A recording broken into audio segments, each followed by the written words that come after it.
Now we kind of move out of the way from that.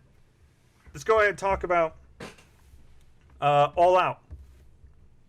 We got AEW's All Out pay-per-view coming up technically tomorrow, yeah. Excuse me, tomorrow. So, as of right now, not including the pre-show match, we got a grand total of 9 matches. Now, Pac and Andrade were supposed to take place on this pay-per-view.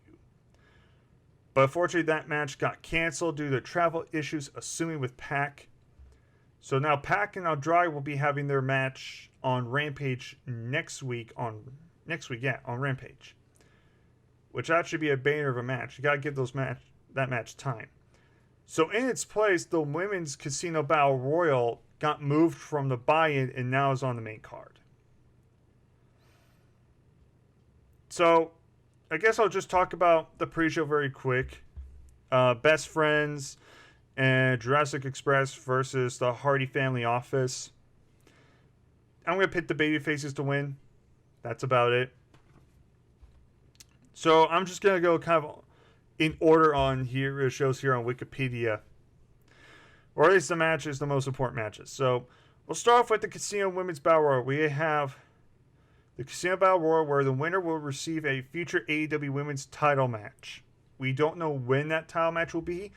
It could be on Dynamite. They could save it for Full Gear in late November. I don't know. So here are the entrances. It's 21 women.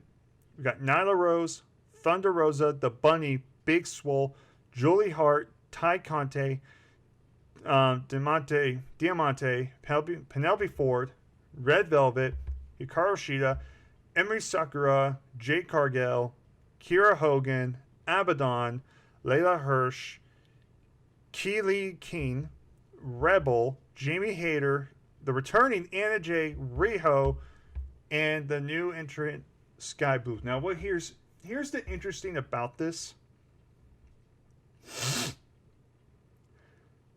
From looking at this, the entire Women's Battle Royal, all 21 entrants have been announced.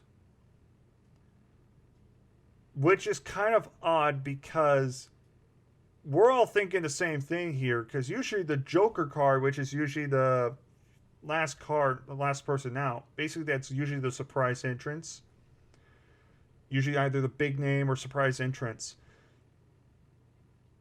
Something tells me that the Joker card is still going to be a surprise entrance. Because, I mean, yeah, you could give it probably to Thunder Rosa or Jade Cargill or a Nyla Rose or something like that. But something about this just doesn't seem right. Like, first of all, I'm glad they got everybody on this card. So now we know who's on the card.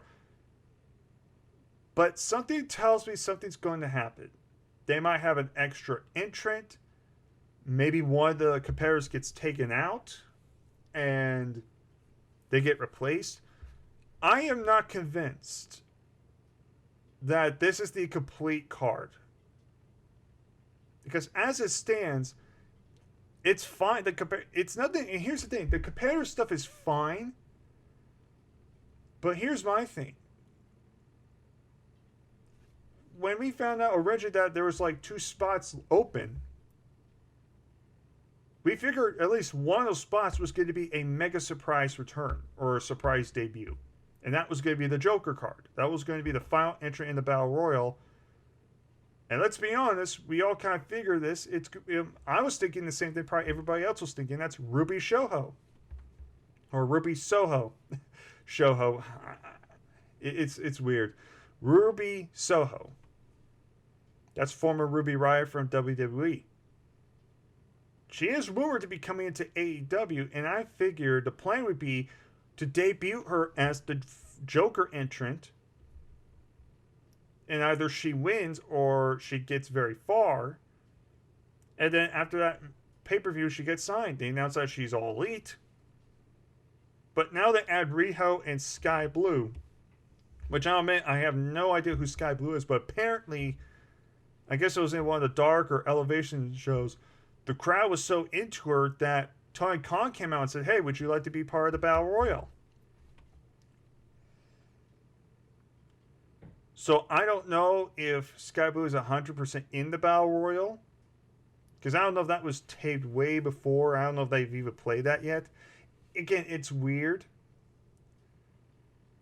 And again, this is Wikipedia. Maybe they're just going up by the books, and maybe Sky Blue isn't in it. But it's just, I find it odd. If this is a complete list, this kind of feels like a letdown because you expect the last entrant, the Joker card, to be like a big name, like a return or a debut. Usually a debut. And I thought Ruby Soho would have been the perfect choice. So let's just say, I still believe Ruby Soho is going to be in this Battle Royal. I am convinced she's going to be in it somehow. I don't know if that means she'll be extra participant. I don't know if that means one of these competitors will be taken out. Maybe Ruby Soho takes out one of the opponents and then she replaces them and that starts a program with them and whoever she attacks. Possibility. So let's just say Ruby Soho is not going to be in the show. This is a complete lineup. I'm going to go ahead and I'm going to pick Thunder Rosa. But here's the thing. I don't think they should do Thunder Rosa and Britt Baker on just free TV. Thunder Rosa and Britt Baker should be on pay-per-view. It should be something built to like Full Gear. And Thunder Rosa should win. And I'll get to Britt Baker in a second because I believe Britt Baker ain't going to lose the title here. It's kind of one of the more obvious predictions unless Britt gets severely injured. But Thunder Rosa would be the safe bet. However, kind of looking through this, I can see something like a Ty Conte win. If they want to do like Ty Conte versus Britt Baker like on TV, I think that's fine. Maybe Anna Jay could be a dark horse pick. You know, maybe they want to do a Carl Shea and Britt Baker again. Maybe here Carl Shea wins. If they do a rematch on Dynamite, on episode Dynamite. That could happen. But as my number one pick, I'm picking Thunder Rosa to win. And I'm hoping if Thunder Rosa wins, she fights then Britt Baker at Full Gear. Build Thunder Rosa, Britt Baker up. Don't have that match be on Dynamite. Do not.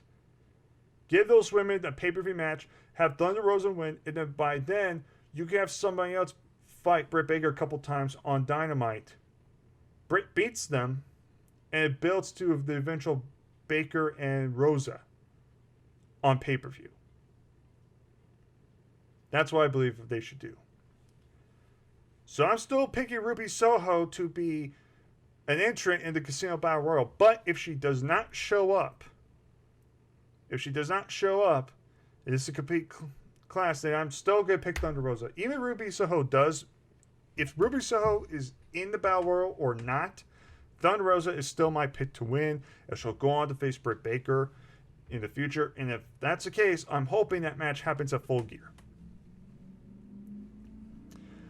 Next, we got Jon Moxley versus Satoshi Kojima. I'm just going to say Kojima. Jon Moxley versus Kojima. A lot of people, and I'll even admit myself, are let down by this match. Here's what I'm saying. I don't think this match is going to be bad. I think this match could be pretty decent. Because Kojima, for 50 years old, can go. He can still go. I think people that were kind of expecting Moxley to fight someone like a Suzuki or a Tanahashi, even a Yano, I think would have been fun. I think people, when Moxley was naming all these like New Japan guys, a lot of people were kind of speculating, oh, Moxley's going to get a really big name match. And look, Kojima's had a great career in New Japan. He's not some jobber or anything, but people want rather see like Tanahashi or Okada or Ishii. So, to me, this match doesn't scream pay-per-view. This match screams more like a special Dynamite or something you see on Rampage. But now here's another thing people need to realize. Well, why is Kojima in it?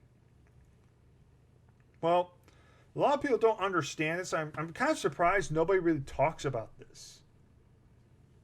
We're still in a pandemic with Japan. There's still travel issues with Japan. If you also remember, there's a little thing called the G1 Climax, the greatest wrestling tournament right now. The biggest wrestling tournament of the year is the G1 Climax. And you know, New Japan officials want to keep all their big names over in Japan.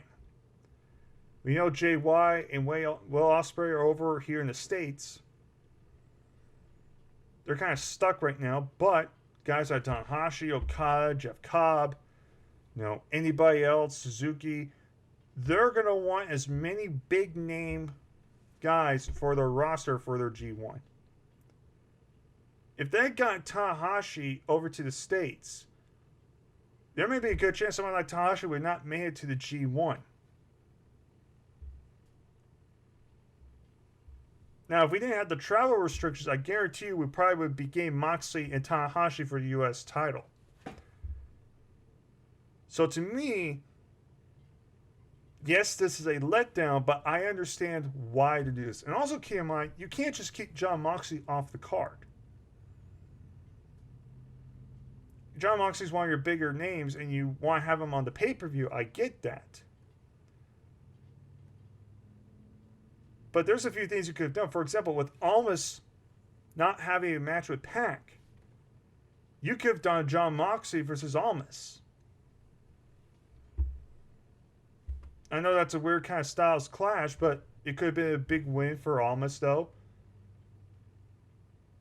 It's something kind of different, something fresh. And look, it's a nice little improv little match there. It's something big for Moxley, but it's also something big for Almas. It's a different type of style of a match. You could give those guys a good 15 minutes at most. Maybe slightly less, and it could be a pretty decent match. Give a big win with Almas to build up Almas' match for Pac.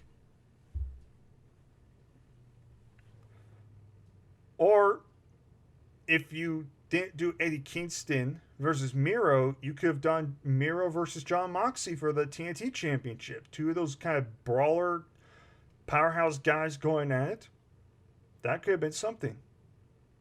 So he had some options, but they went with Moxley and Kojima, which in my opinion, the match doesn't bother me. I am let down, but I understand why they're doing it.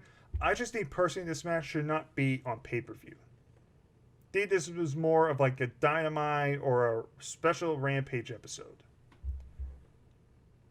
But I'm going to pick Jon Moxley to go over and win. Kind of an easy win. Next, Paul White versus QT Marshall. Paul White wins. Moving on. Seriously, though, I have no idea why this match is taking place. I really don't. Next, let's move on. We're going to go to Dr. Britt Baker, DMD versus Chris Statliner. Britt Baker's going to win. And then another easy prediction. Like I said earlier, Britt's going to win. She's going to hold on to the belt for a while. Although I'm not the biggest fan of Britt Baker. In fact, I think she's one of the most overrated wrestlers right now. I mean, everyone praises her as a guy, and I'll say this. She's fantastic as a character. She's got a great look. She can talk. But as terms of a wrestler, she is below average. She really is. So I don't even know what to expect from Britt Baker or Chris Statlander. Chris Statlander is not a bad wrestler, but Britt Baker, every time I see Britt Baker, I kind of go, oh, God. Because I don't know what to expect. More than not, I'm more likely to be let down. So I'm hoping Britt surprises me and they actually have a pretty good match. I'm not saying they have to go out there and have a 5-star match, but I don't want to have this match be a 3 below star match. That's all I'm asking for. But Brett to retain. Next, we got Miro taking on Eddie Kingston for the TNT Championship. I love Eddie Kingston. I am surprised. I kind of figured they would do Miro and Sammy Guevara. I kind of figured that was kind of the direction they were going to go. Maybe they do want Sammy Guevara to be the one to dethrone Miro, but they feel like maybe Miro isn't ready to drop the title yet, so they went with Eddie Kingston instead. This is going to be a unique style clashing of just styles. This is not going to be your dives and flips. This is more going to be hard strike, power-based suplexing maneuvers. It's just going to be an old school fight. And I'm going to pick Miro to retain the TNT Championship. I think his reign's going to continue. And my ultimate prediction is I believe Miro is going to fight Sammy Guevara. And Sammy Guevara is going to be the one to dethrone Miro. Because Guevara is a born-bred babyface that people love. He's a new, fresh face. And you know what? Miro's been a great dominant champion. Why not give the rub to somebody like Sammy Guevara, who's a fresh new guy, to get over? And that way Sammy can hold on to a TNT Championship. We can see how he does as a singles champion. And then it's not even for the world title. That's what I believe. So I believe Miro's going to retain here. Or maybe, who knows, maybe Miro will face John Moxley after this. Maybe it's going to be Miro Moxley at Full Gear. And then at Revolution, it'll be Miro versus Sammy Guevara. There's a million different ways you could go with this, but at the end of the day, Miro's going to retain. Now let's move on. We got the 4 big matches. First, Chris Jericho versus MJF, their final fight, where if Jericho loses, he must retire from in-ring competition. If it weren't for the Jericho loses stipulation, I believe MJF should win this match. I think a lot of people agree that MJF should win. However, because Jericho's doing the stipulation where he's going to retire. Now, there have been rumorings and rumblings that Jericho might retire soon. But let's be honest, we really don't know when Jericho is truly retiring. We don't know when Chris is retiring. But the safe bet, I'm going to say Jericho finally gets his win over MJF. He gets his revenge, and then we move on. Because although I like the feud, and I like their matches so far and their interplay, Jericho MJF, if they go for a 5th time, basically, a 4th or 5th time, after this, it's going to get really redundant. I mean, some people are even already are sick of this feud. They really are. They're already sick of it. And, you know, like I said, MJF should win. But however, I think people need to calm down and say, if MJF loses, he's buried, or Jericho doesn't need to win. No, Jericho should win. The whole point is Jericho should get his revenge. He's the babyface. Beat MJF. Having MJF lose one match to Jericho is not going to hurt him. Jericho gets his win back. Now, I would rather see MJF win, but because of the stipulation they add, Jericho should win. And I believe Jericho will win. He's still going to continue wrestling. He'll get his revenge on MJF, and then we move on. And MJF can move on to doing other things as well. And Jericho can move on to a new opponent. Maybe it's Jericho and Punk as the next program. Maybe. I have no idea. But I do predict Jericho will win and he'll stay, have his career still intact. Next, we have the AEW World Tag Team Championships in a steel cage. Second ever steel cage match in AEW history. The Young Bucks, the champions, taking on the Lucha Brothers, Penta El Zero Miedo, and Rey Fenix. I'm just going to say this right now. As much as this match will kick ass, it should have been Jurassic Express. That should have been the story.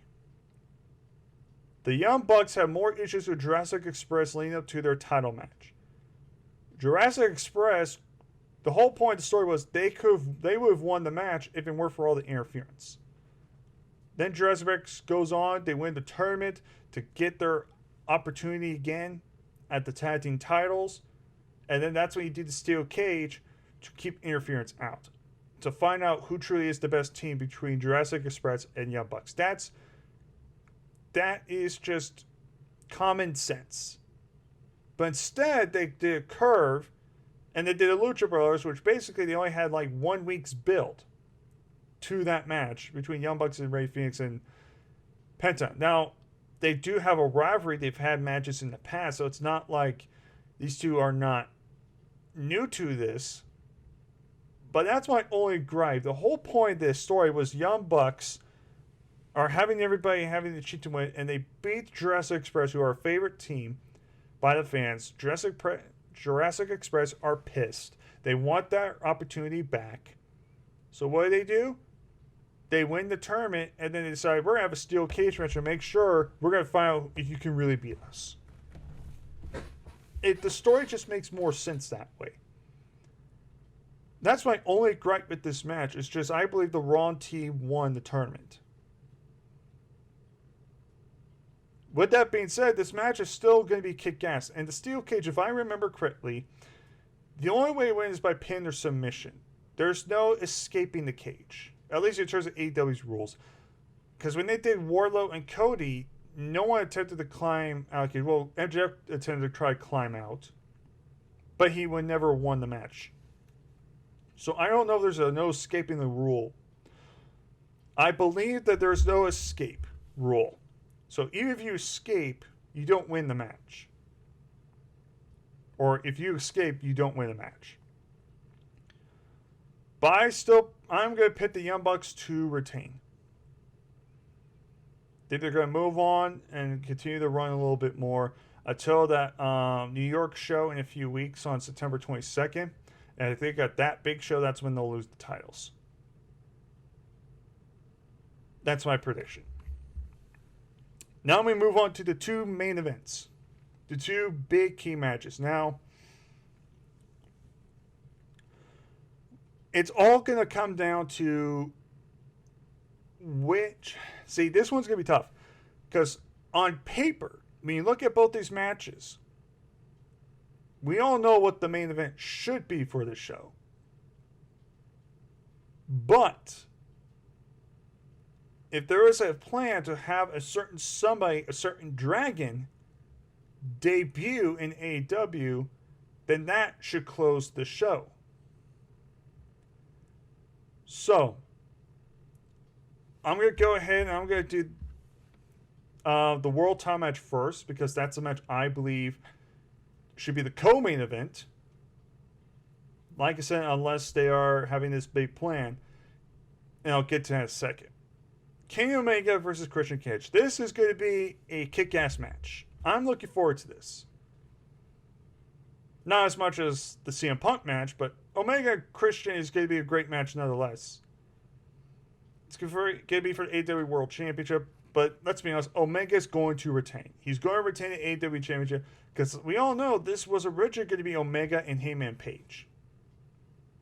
That was the plan, and Heyman was more likely going to take the belt off Omega. But because Heyman Page is having a kid on the way, he's taking a paternity leave to spend time with his wife and his new kid on the way. So we might not see Heyman Page fight for the world title till Full Gear. So Christian Cage was the next option. But here's why. Between these two matches, I guarantee you, it's either going to be Omega and Cage or Punk and Allen. One of those matches is going to main event. If this happens after the Omega and Cage match, then the Omega Cage match should main event for only this reason. If Omega wins and retains the championship, and then out comes the final countdown, and we get the return and the debut of the American Dragon, Bryan Danielson.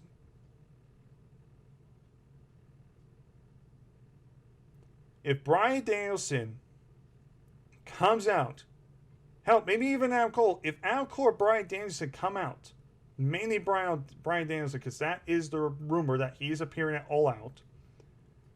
So if Bryan Danielson comes out, let's say after the World Title match and confronts Omega, that should be the closing segment, because you're going to leave basically on a cliffhanger going, holy shit, Bryan Danielson is in AEW and he stared down Omega. What's going to happen on Dynamite? That should be a cliffhanger. That should be a way to hook people in going, holy shit, I gotta tune into Dynamite. You need to end on that mark. But that's only if Bryan Danielson is coming out or Adam Cole, like a big name, a big surprise name coming in. If none of those names are coming out during the Omega Cage match, the Omega Cage should be in the co-main event. It should be the second to last match on the card. Like I said, Omega Cage should main event if Bryan or Cole, but more likely Bryan, comes out after the match to confront. Because you want that cliffhanger ending. But if we're not going to get Bryan Danielson on during the Omega Cage match, maybe he shows up like in the beginning of the show or the middle of the show as like a surprise come in like they did with Christian. That's a possibility. But unless Bryan's going to come out, Omega Cage should not main event. Which then leads me to what everyone has been saying is the real main event. Whether it's last or co-last. Darby Allin versus the man that everybody's been crowing about for 7+ years. And we're finally getting his in-ring return in his hometown, Chicago, CM Punk.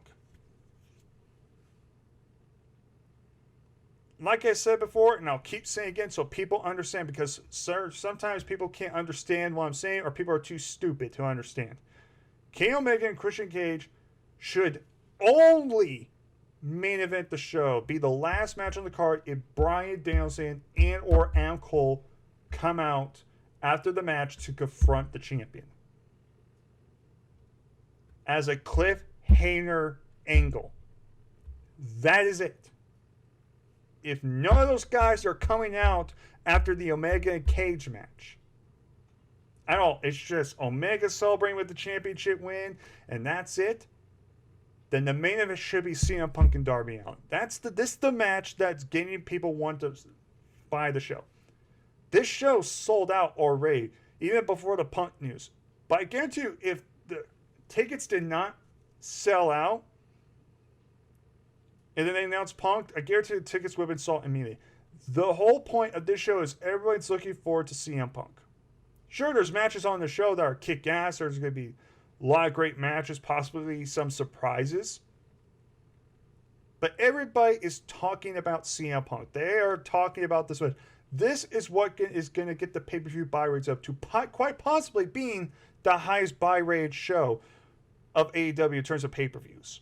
It's going to be evolving CM Punk. We have no idea what we're going to get out of CM Punk. We could get CM Punk that was like his WWE days where he's just as good, if not better. Maybe we're going to get Punk who's very rusty and very slow. We have no idea. So that's the whole point of this match, is we want to see Punk, see how well he does. We all know who's winning. CM Punk should win this match. It's his debut match, his first match back in 7 years in Chicago. He needs to win. Darby losing is not going to affect him. This has nothing to do with Darby Allin. It's all about Punk. And Darby being Punk's first opponent, I think is a smart move, because then we get to have a better idea of how well Punk really is. Because remember, a lot of these guys are similar to Darby. They're younger, they're smaller, they're quicker, they're more acrobatic. And not all of them. I know guys like Sammy Guevara and Jungle Boy are like that, but you got other guys like Pentagon. You know, you got Eddie Kingston and Lance Archer. You got a lot of different variety of competitors. But Darby's that really great first opponent to really find out, does Punk still have it? Punk and Darby is the match that people are looking forward to the most, because it's Punk's first match back. This is a big deal. And I'm a firm believer that the World Title match should main event, but Punk and Darby is the match that people are looking forward to the most. It's like they're Hogan and Rock. WrestleMania 18, that should have been the main event for that show. Instead, they didn't. They main evented with the undisputed title match between Triple H and Jericho. And unfortunately, it suffered because the crowd was burnt out. Like I said, unless Omega and Cage just gonna have big surprise cliffhanger debut after their match, Punk and Darby should close the show. The crowd's gonna be amped up for Punk and Darby. And don't put Punk and Darby on the opener. Do not do that. Punk and Darby should be the final match, if not the co-main event. But Punk's going to win. I am looking forward to this match deeply. I have been talking to pals of mine. I am amped up to shit. I am excited. Even my dad, who's not even a wrestling fan, is really looking forward to seeing Punk's match. To seeing how he does.